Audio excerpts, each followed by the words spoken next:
Thank you so much for joining us for today's webinar. So you want to be in All-America City. My name is Rebecca Trout. I am the program director here at the National Civic League. And the National Civic League, we are a 125-year-old nonprofit. We aim to advance civic engagement, to make our communities more equitable and therefore thriving. The All-America City Award is our flagship program. It has been around since 1949, and in that time, we have recognized over 500 communities as All-America cities and counties. You will see the 10 winners from 2020 on your screen. These folks showed outstanding civic engagement in last year's theme, which was health and well-being. You will be hearing from 2 of them later today, as well as our jury foreperson.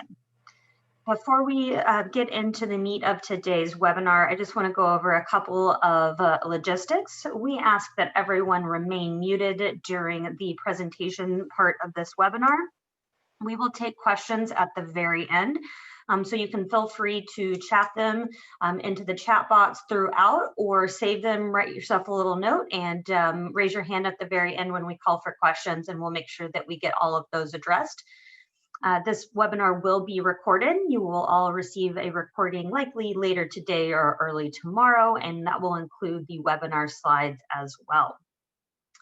All right. So as I mentioned, today's speakers are Angela Romans, our jury foreperson, Tracy Cash and Lee Guth from Pitt County, North Carolina will be joining us. And then last but not least, we will hear from Alex Simental from El Paso, Texas. So I just want to jump in to the 2020 All-America City Award theme. We have a different theme each year, and if 2020 has taught us anything, it has showed us the importance of both equity and resilience. We have found that more equitable and resilient communities are handling both COVID-19 and racial tensions better. And so our theme will reflect that in 2021. On your screen, you will see a list of a non-exhaustive list of projects.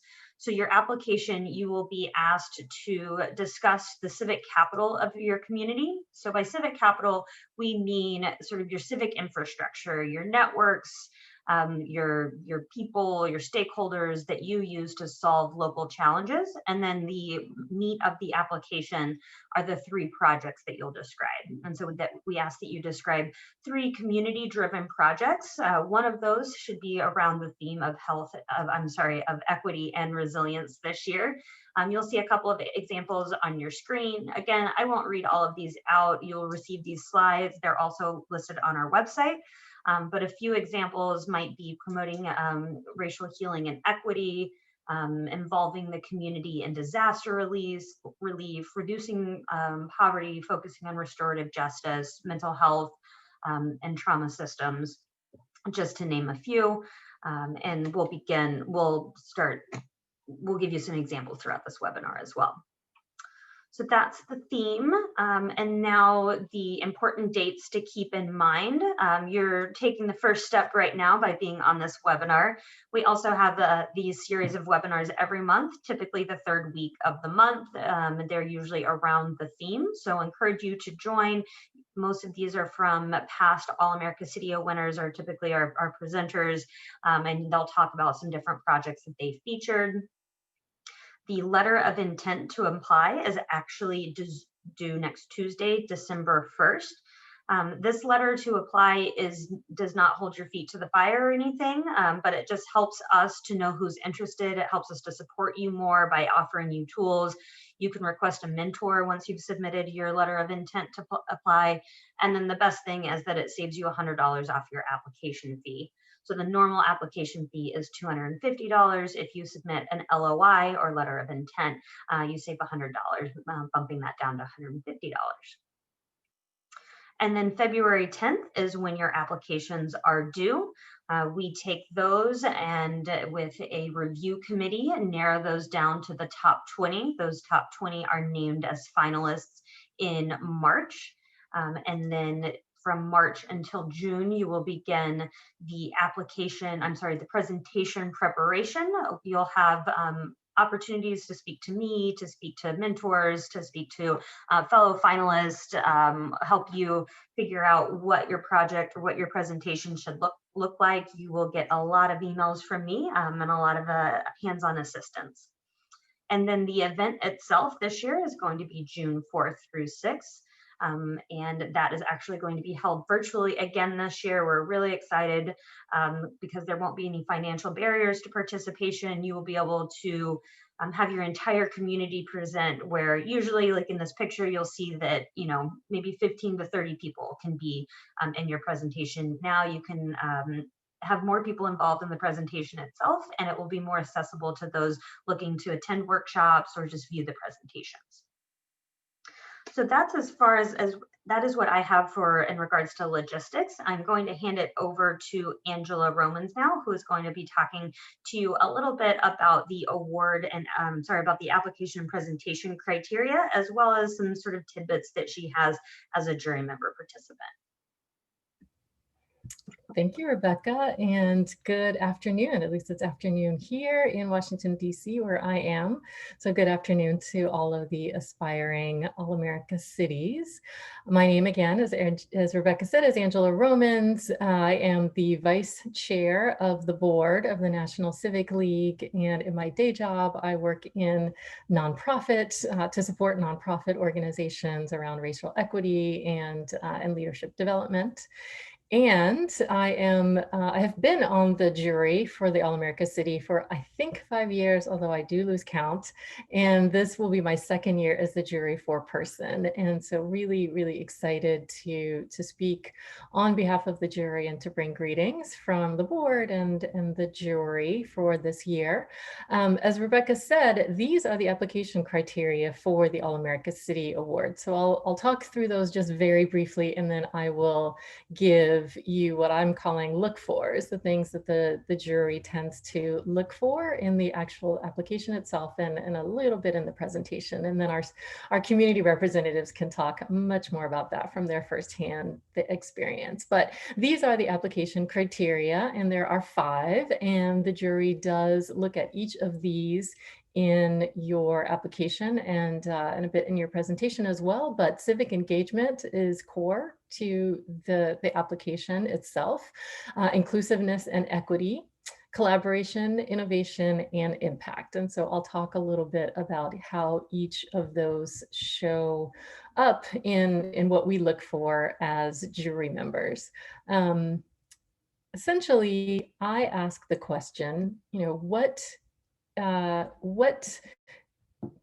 sorry, just getting to my notes here. How have people in your community come together creatively and equitably to solve problems or solve challenges? And what story are you telling about that? Those are essentially the questions that all of the application process really boils down to. So how have people across your community come together creatively and equitably to solve problems or challenges, and how you're telling that story? So a few things that I would add to flesh that out a little bit. First of all, when I say across your community, we do, as jury members, mean across your community. So what sectors in your community are involved in helping to come together to solve those challenges and problems? Thinking about municipal and county government, business, the nonprofit sector, civic leaders, both at the grass tops and at the grassroots. And potentially other sectors too, health, education, et cetera, et cetera. But in general, those sort of big buckets of sectors of kinds of people across the community. It does not mean that the city does the work, that the city solves the problems, that the city is the main driver in the solving of the problems. It really does mean, or we really do look for how successfully and how well across the community. And then we look at how or whose voices are at the table that are really contributing to the solutions and contributing to the decisions about the solutions, not just the execution of the solutions. So how are you actively seeking out those who are not the sort of quote unquote usual suspects, and looking at folks whose voices may not be the loudest, may not have the most sort of privilege and power around race, around gender, around socioeconomic status, around age? Are there youth involved in the solutions making and the decision making?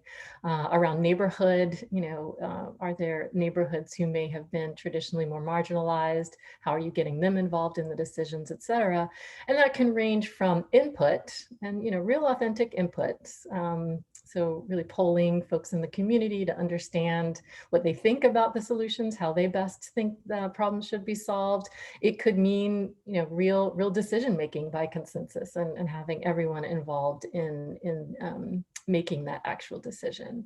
So when I say across the community, that's both across sectors and across voices, and getting voices at the table in solving the problems. And then secondly, I would say, how reflective are you in the application about the gaps that you've noticed, the challenges and your growth around those? So, where are the places where your community may have struggled, where you may have faced loss, where you may have faced conflict and other challenges, and how are you overcoming those challenges? How have you been successfully overcoming challenges, or how are you working on it? Because we know that all of this work can be a work in progress, and we don't expect sort of a neat little solution with a bow tie on it, knowing that if you're tackling the hardest challenges, that is long-term work. And so we want to see where you are in the process and where you think you're going. So not just the rosy story, but the real reflection. And don't be afraid to show us the warts and the scars. We really, really appreciate seeing how communities are working through those. And then finally, and I can't say this enough, you'll hear it from Rebecca, but I'll say it from the jury. How are you measuring success in your work? So both success to date, as well as success that you might anticipate in the future. So what metrics are you using? And they don't have to be, just the numbers of such that has done X or Y, but you may be measuring success by, by networks, by interactions, by, progress in growth, et cetera. But we want to know how that you're actually moving toward those solutions. What does success look like, and how are you measuring? How do you know? That is a major question for the jury. And remarkably, some applicants don't answer it, and therefore they're not going to be successful in this process. So those are sort of high level things. I'll add a couple more just about projects. As Rebecca said, at least one of your projects should be in the theme area. And so that I would also underscore that is something that the jury does look for. And then as you're thinking about how you're presenting your projects, what is the coherent story that you're telling about your project? So sometimes so one example, and I made this up, but a project could be improving health through movement. And what we see that is not particularly successful is maybe defining that as listing all 50 ways that people in your community can exercise, right? Like, that's our project. That doesn't tend to be as compelling. It's not really a coherent story. What we would like to see is something like, people in the community came together to create a 3-year exercise challenge to decrease obesity, in the community or in a particular neighborhood, and can tell a coherent story. Why did you, what was the challenge? How did you come together? What did you do? What were your success metrics? What do you see in the future? Like, that's a coherent story. So that is a piece that I would really underscore about the particular projects. Not a laundry list, but a coherent story. And then the final thing I'll say is just a quick word about the presentation. Again, we'll be doing it virtually this year. It was fun to do virtually last year. There were some things that we missed and some things that we really got from doing it virtually. So Alex and Tracy and Lee can talk more about that from their end. But from our end, one of the things that we really enjoyed was the video. part of the presentation that we hadn't normally had we hadn't had actually before the virtual opportunities. So it really gave us a chance to see the communities, to get a picture of what your community is like. For anyone who watched the Democratic National Convention, the roll call this year, the way that happened, and we could actually see communities and see people telling those stories, that was a little snippet of something that felt like it was added this year virtually. We really appreciated that. And so in terms of your presentation, it doesn't matter how big it is.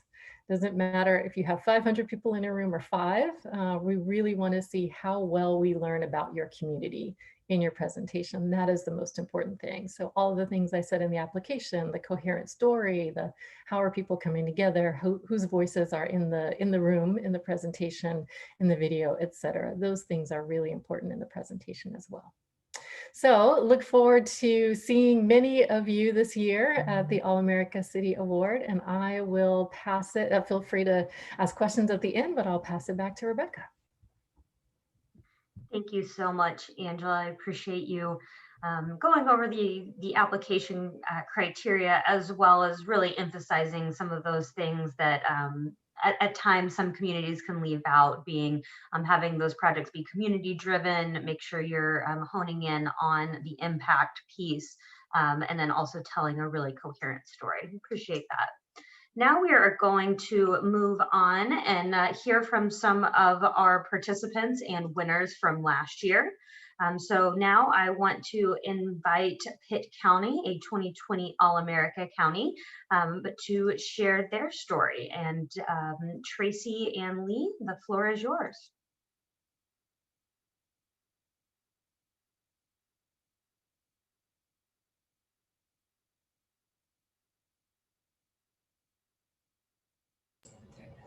All right, good to see everybody. And thanks for asking us to be part of this. Let me get used to what I'm doing here. I've got a different computer. You'll just forward it. I just want to forward it through.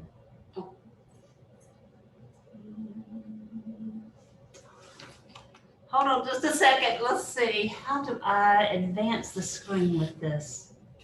I think you need to make it full screen first, and then your typical ways of forwarding the slide will work for you.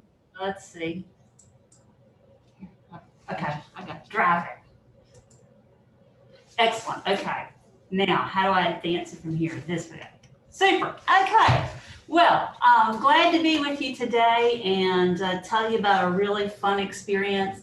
There's so much to be gained just by the process of trying to put together an application. So here in Pitt County, our theme last year, enhancing health and well-being through engagement. Our community had a strong history of collaboration. So we were really fortunate to have a lot of things to be able to go back through and pick from projects that we felt were significant and showed what All-America County is really about. When we started in late December. We had sent in the intent to apply, but in late December of last year is when our core team started to meet. And they threw out the theme and said, okay, what can you come up with that we're doing, that you're involved in, that you know about, that falls within these categories? And so we had probably a small core team of about 8, wouldn't you say, Tracy? And the other question we asked that day was, who else needs to be at this table? Who's missing? Who do we need to involve to help us put this together? And then we met in January, early January, still that core team. And then the picture you see here on your left is a larger team. And it includes the county manager, and representatives from several different projects that we had kind of honed in on as what we thought were our best projects to push forward. We had probably about 5 at one time, and through that process, you can see the facilitation purple wall in the background of that, where we had a facilitation process that we could have used as well to kind of narrow those things down. And we did. We had the projects we had in mind. We asked a representative from each of those projects to speak to that larger group on the 16th of January and talk about, you know, what was strongest about their applications. I presented on the far left about our local food efforts, but also tried to help facilitate the process. And two of the tools I'll just recommend is as a facilitator, I developed our notes for meetings and color-coded things. So projects that were dealing with health, they were one color. Projects that were dealing with underserved communities, there were another. So I'm a visual person, and I wanted to look at my notes and look at each project and see where the colors showed up. Did we have one project that had all the colors and one that only really focused on one certain area of the criteria? And then we also developed a rubric so that that group is, on the 16th could actually listen to these 3 to 5 projects and check off, you know, did it meet? Kind of like Angela said, is this project showing engagement with the citizens? Is this project showing an innovative idea? Another thing we looked at when we chose our projects, is this a national issue? And so we gave it a check. If this is something that we felt like other communities could relate to. But that's how we got started. And as I said, once we had that big buy-in from all those folks, we started with smaller groups working.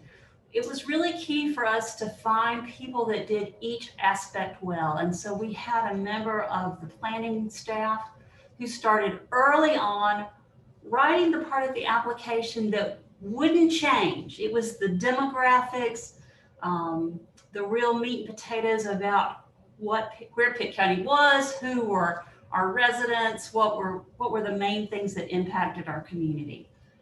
And then each of the projects had people working on their section. So again, that main writer started early writing the application. The teams around each project that was chosen wrote theirs and submitted it to him. And then he was able to fine tune those things, ask additional questions, and prepare it so that its voice sounded like one community and not multiple different writers. And then as we moved forward in the process, once we found out we were a finalist, there were a couple of theater nerds on our team, and they had this idea about some doors and staging. And then we had a really great technical team of folks who were able to manage cameras and lights and all the recording. So I think one thing that we learned through the process is the value of expertise in our community and how you assign people something they're good at and rely on them to bring that to the table. And they did a great job. Time sensitive, again, work early, work often together, communicate together. And here is our county sheriff, Sheriff Paula Dance. She had several, one of the things we found is you might find lots of little projects that were great, but did they fit up under an umbrella so that we were able to highlight more things? So when you look at, one of the first things we thought about was the sheriff's heroin addiction recovery program. It's a great program, but what we realized, it was one piece of a larger thing. So we were able to include the local reentry council, 3rd Street Education that's doing vocational training for folks leaving incarceration, and the sheriff's program helping those that while they're incarcerated. So understanding that a small program may be part of a bigger piece to feature. Again, Pitt County's application had the community paramedic program, and we looking at that rubric, are we dealing with folks across the nation who having access to care issues with health? Yes. Does it disproportionately affect folks of color? Yes. Can we be innovative and work with our hospital, our county government, and a foundation to fund a new approach? Yes. So that was kind of how we applied that rubric when we thought about programs.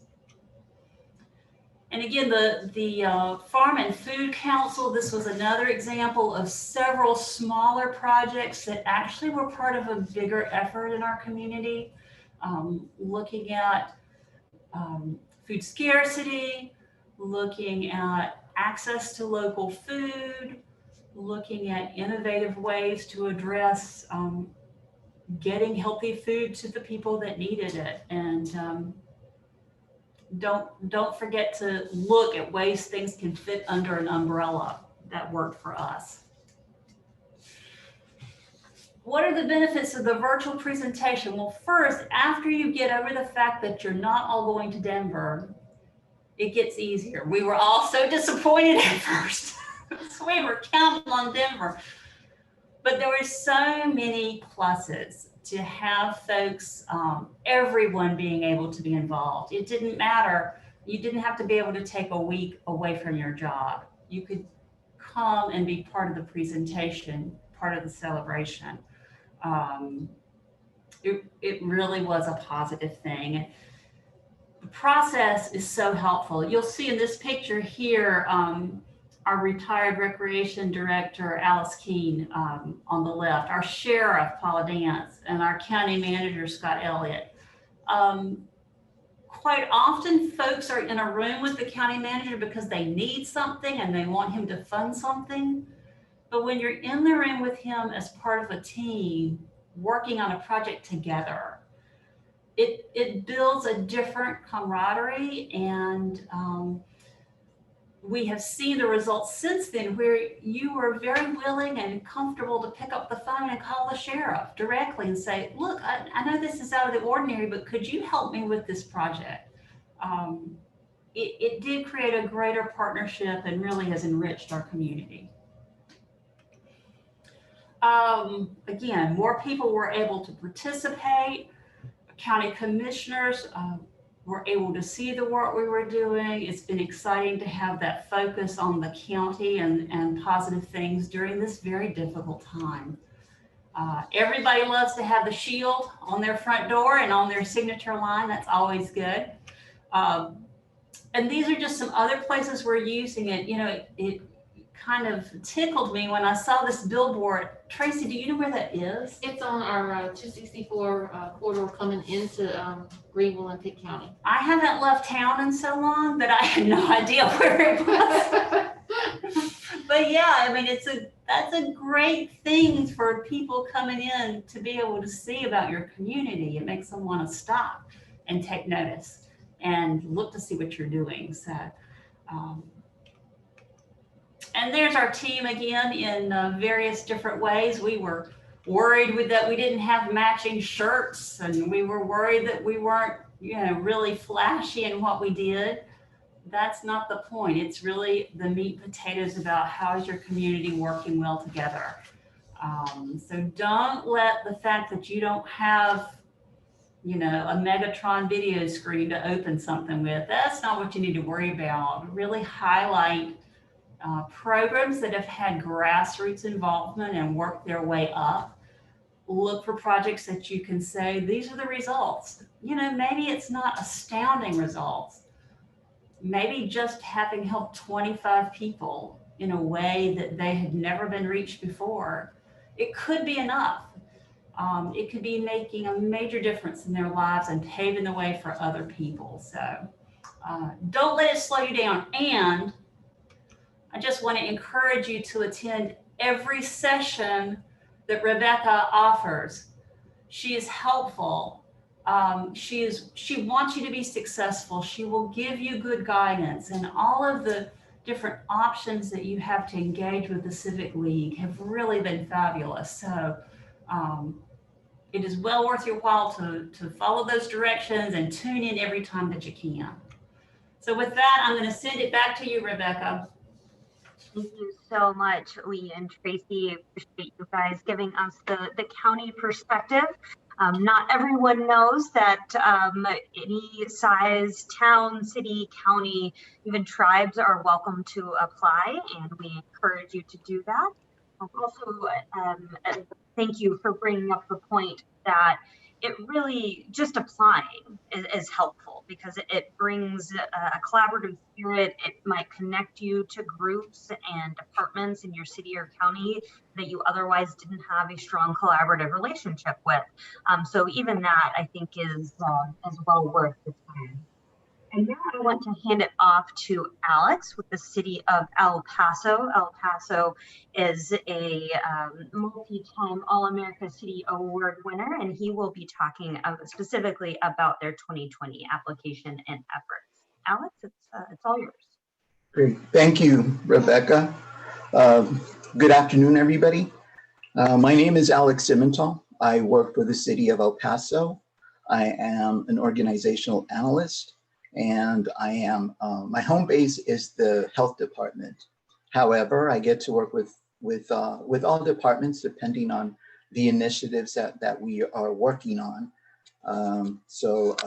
For example, currently I'm working very closely with other departments on our COVID-19 response efforts, and which keeps us all very concerned and very busy these days. So.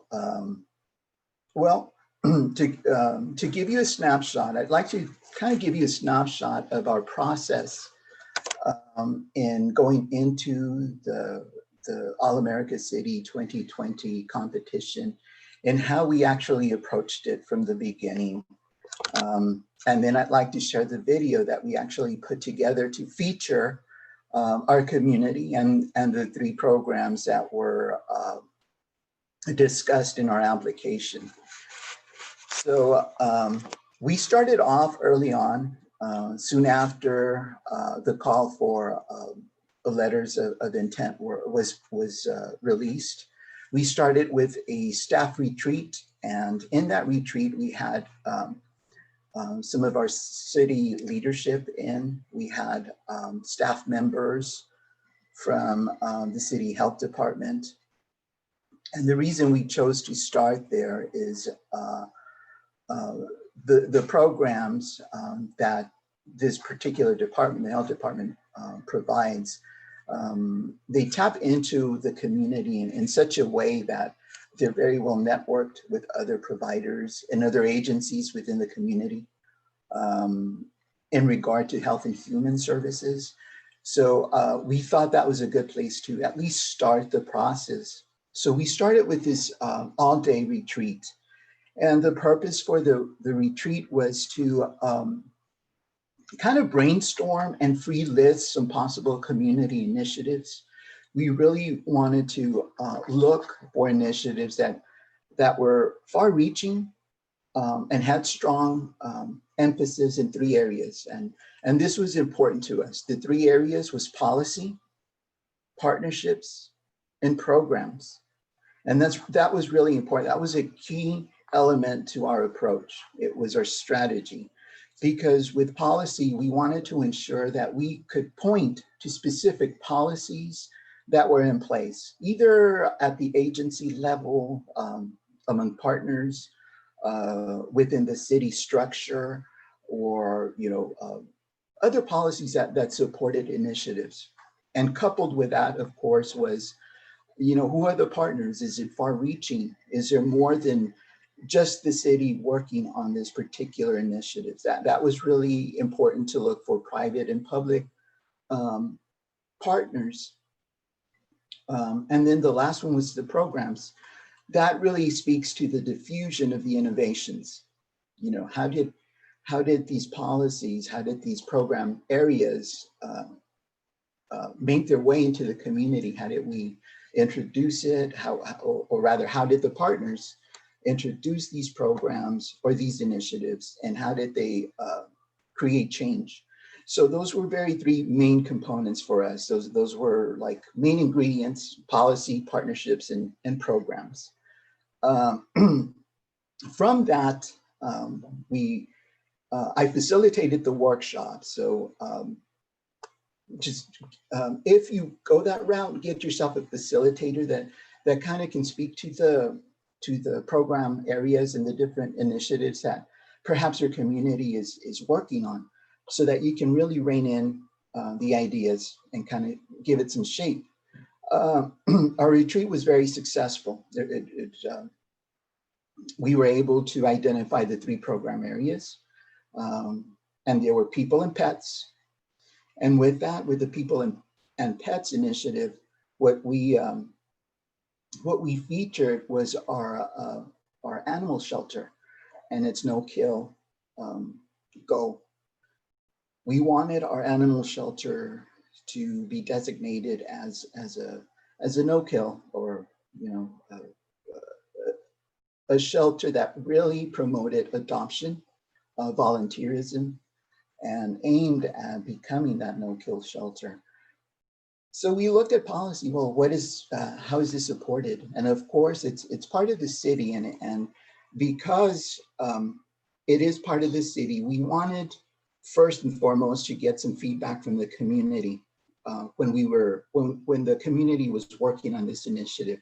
So we were able to narrate the story of how the community came together, how the different voices from within the community said that this was really important for us to get that under control.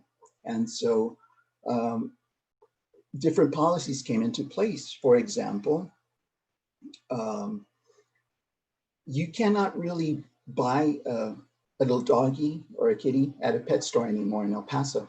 You really do have to go either to the Humane Society or to the animal shelter for adoption. So that was a big step for the community, because that was a fight, but that was something that the community was interested. And now, the adoption of pets is done community-wide with public and private providers having adoption days throughout the community. So we felt that initiative was very strongly supported within the community because of those elements. Then we looked at our mental health collaborative, which involves many health and human service providers throughout the community. There was a time in El Paso when our mental health network was not strong at all. There was a lot of infighting within the different organizations. There was very little direction, a common goal. So over the years, about maybe 10, 15 years, the community really came together to address that. And that was a large part to those same partners, and especially the Paso del Norte Health Foundation, which is a foundation based here in our city. And they took the leadership role in creating this network, this collaborative of partners, to bring them together and work toward the common goals. And so because that was strongly supported and needed within the community, and we were able to show success, we were able to show the difference over time of how this was successful. That was a key element to our application to demonstrate. And then the last featured program was the humanitarian crisis that our community faced last year, with among thousands of refugees, asylum seekers coming into our community. As you may know, El Paso is right smack on the border with Mexico, and right across the border is Ciudad Juarez, our sister city. That city is close to 2 million, and El Paso is about close to 700,000 people. So the international community is pretty large. It's very interactive. And so when that happened, it put our community on very high alert, because there's just a lot of individuals that came to the ports of entry in our area. And as they were permitted into the United States to make their case for asylum, the different agencies, the faith-based agencies, and it's something I'll never forget in how the churches, the faith-based organizations throughout the community came together. They kind of fused to help address this issue. And the issue was, as people came into the US seeking asylum, they were processed and then they were released into our community. Downtown El Paso was just filled with thousands and thousands of asylum seekers. So what we did was, this was more of an immediate response, but the connectivity within our city was so strong that we were able to pull our resources together and help these individuals with temporary housing, food, medical supplies. There was doctors, lawyers, everyday people that would come and volunteer, bring food to actually help out the situation. So many of our partners, including the city, put forth their efforts to ensure that we were able to help these individuals. These individuals, of course, were processed. Their journey was long. They went into other cities where they were assigned, perhaps their court cases, whatever it may be. But the journey of seeking asylum is long, and it can involve travel to another city. And that was the case for a lot of the asylum seekers. So they needed basic information. But we felt very strongly that we needed to feature this because it really tested our community resources, our tenacity to be able to pull together and address the problem here locally. So those were the three featured areas. But before we chose them, we actually met with the different partners that we thought were essential.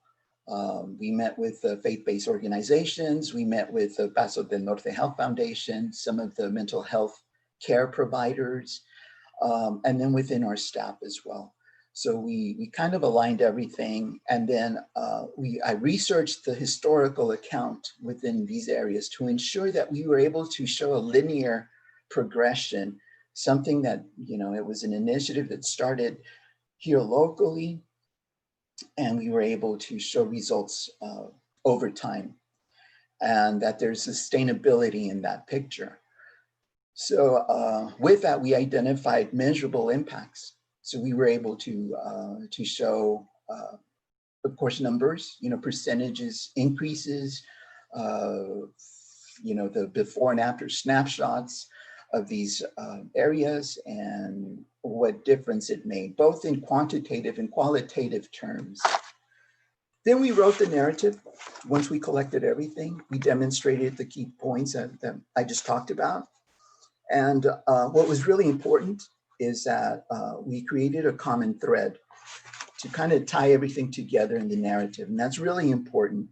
And the way we did that was to kind of take a step back and talk about our city of El Paso and maybe some of the key features that unite us as a community. And of course, that was unity, collaboration. And so through that, we emphasized the essence of the community. And that's how we brought the application together and kind of fused these programs in a continuum. I know they're different, but it does show how the community came together and was able to address each of these. So that is my little snapshot of how we went about it and how we submitted the application. I'd like to share a video with you of what we put together that featured the three featured areas and of our community.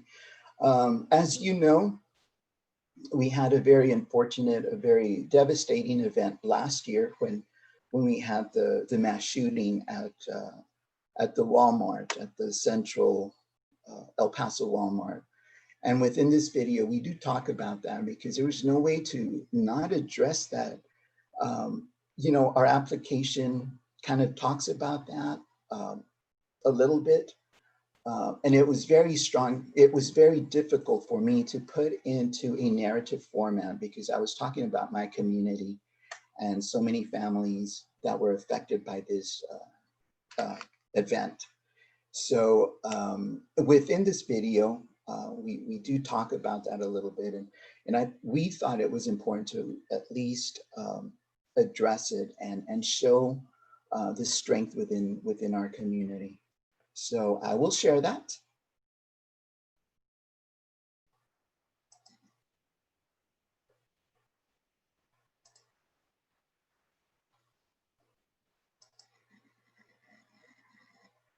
Can you see my screen? Yes. Yes, we can. Great, here it goes.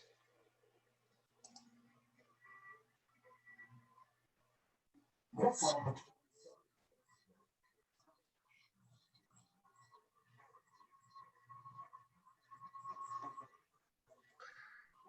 Alex, it's actually not coming through with video. Could you maybe send that to me via email, and I'll make sure that I include it in the follow-up email to folks with the recording? Okay. Great, thank you so much. And I appreciate you touching on some of the challenges that El Paso has faced. It kind of speaks to Angela's point that we want those applications not to just cover over or try to put the best picture forward, but to be really honest about the challenges, warts and all, that your community has. It shows an authenticity, and it shows an ability to come together and overcome. So I appreciate you talking about that piece, as well as your 3 featured projects.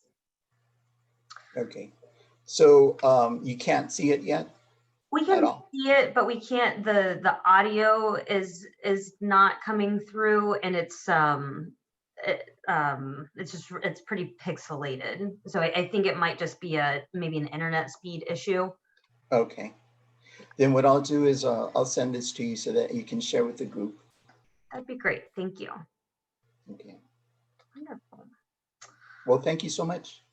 Thanks, Alex. And I think now we will take some time for Q&A. So we have the raise hand feature enabled. So if you have a question, if you can just go over the participant list, hover over your name and select raise hand, we can get to them that way. You can also type them into the chat. So we have one question here. Is the presentation done live? Which is a great question. We also had a few questions come in about the video component. So since this is now going to be the 2nd year that we're going virtual, we are asking that the bulk of your presentation be live. We give out the presentation time slots based on time zones. So after you're named a finalist, then you will be given a time slot. We have all kinds of opportunities for you to practice that with dress rehearsals. And then so 8 minutes of your application, of your presentation, will be live, and then you will have the opportunity to submit a 2-minute pre-recorded video, which is what Alex and Pitt County both alluded to, and Angela mentioned as part of a benefit of a virtual presentation.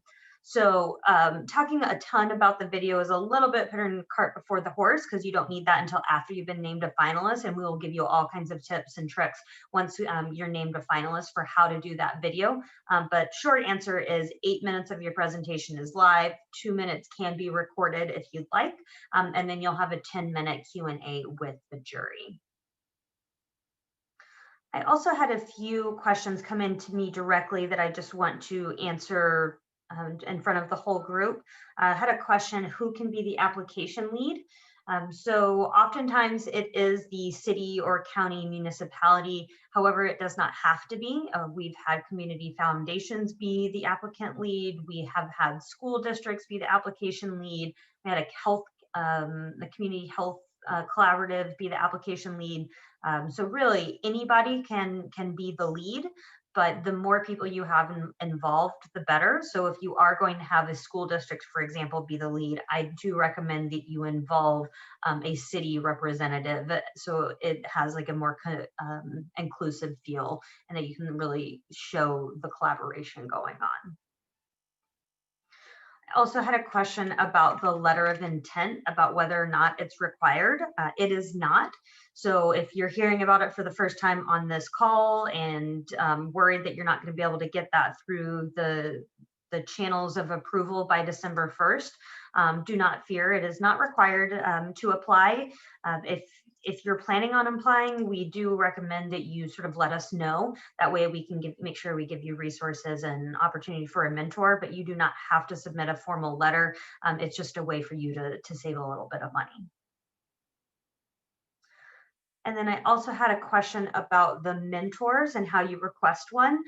It's super easy. You can either just call me or email me, and we will get you paired up with someone. I usually try to do that either by geography or by size or type. So I pair rural communities with rural communities, counties with counties, Texas community with the Texas community, so you have a little bit more ability to relate to one another and ask questions that might be specific to place.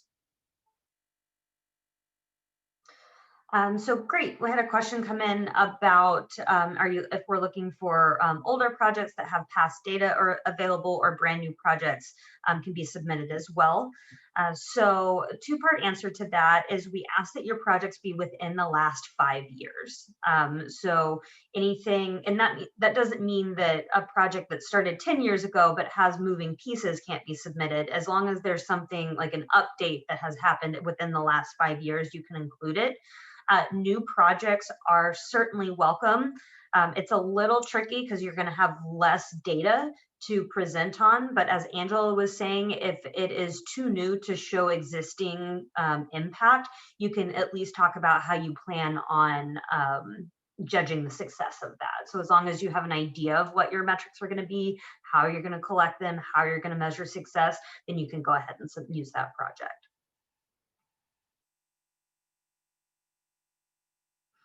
And I also wanted to throw this out as a resource. We have past applications available on our website. So if you're just completely struggling with how to go about this, we have a number of applications available on our resource page.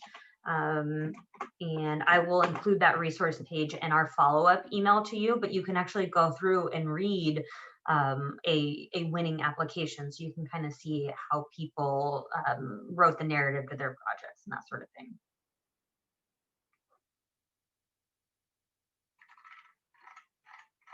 Great. I am not seeing any additional questions. Last call for questions. All right. Any parting thoughts from any of our presenters? Anything that popped up while someone else was speaking that you'd like to share?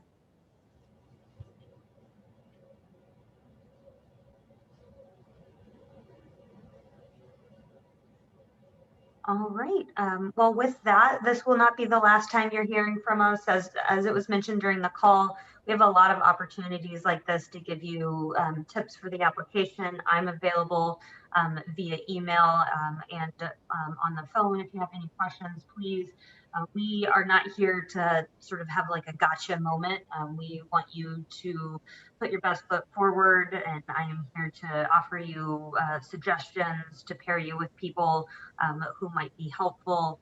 We have a lot of support available to you, so please do not hesitate to reach out. It's part of my favorite aspect of this job, is getting to know communities and learn about projects that are going on. So please feel free to reach out. And then lastly, I just want to thank our presenters. There's a lot going on dealing with COVID, post-election mess, all of that. So thank you to the four of you for being here with us today and taking time out of your busy schedules to make this a priority. We really appreciate it. All right, and with that, I will let everyone enjoy the rest of their day. As a reminder, we will be sending this recording of this out. If you want to share it with others or just relive some of the tidbits shared, please stay safe this Thanksgiving, and I hope to have each and every one of you apply this year.